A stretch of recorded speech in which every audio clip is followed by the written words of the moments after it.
রনি এবং ড্রাগনের বন্ধুত্ব। ছোট্ট রনি ছিল পাহাড়ের এক গ্রামে বাস করা এক কৌতূহলী ছেলে। সে সবসময় চাইতো নতুন কিছু দেখতে, জানতে, আর সবচেয়ে বড় স্বপ্ন ছিল একটা আসল ড্রাগনের সঙ্গে দেখা করা। গ্রামের লোকেরা বলতো, ওই পাহাড়ের ওপারে এক আগুন ছোড়া ড্রাগন আছে। সে খুবই ভয়ঙ্কর।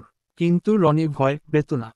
একদিন সকালে ব্যাগে কিছু বিস্কুট আর পানি নিয়ে সে চুপি চুপি বেরিয়ে পড়ল সেই রহস্যময় পাহাড়ের দিকে। জঙ্গলের ভিতর দিয়ে কাঁটাঝোপ পেরিয়ে সে পৌঁছালো এক গুহার সামনে।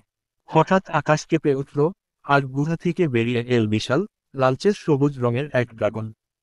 ড্রাগন ফুল দিয়ে জিজ্ঞেস করল, তুমি কে? ভয় পাও না, রনি বলল। আমি রনি। আমি তোমার সঙ্গে বন্ধুত্ব করতে এসেছি।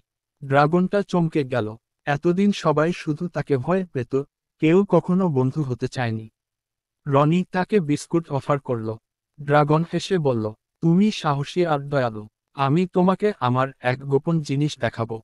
ড্রাগন রনিকে নিয়ে গেল এক লুকানো উপত্যকায়, যেখানে ছিল ঝর্ণা, রঙিন ফুল, আর অনেক ছোট ছোট ড্রাগনের বাসা। রনি মুগ্ধ হয়ে গেল। সে বুঝল, ড্রাগন ভয়ঙ্কর নয়, ওরা শুধু একা থাকে বলে সবাই ভুল বোঝে। এরপর রোজ রনি সেই ড্রাগনের সঙ্গে দেখা করতে যেত। তারা একসঙ্গে খেলতো, গল্প করত, আর পাহাড়ে উড়ে বেড়াত।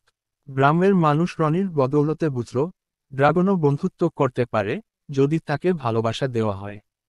ভয় দূর হয় ভালোবাসা দিয়ে, আর বন্ধুত্ব তৈরি হয় সাহস ও বিশ্বাস থেকে।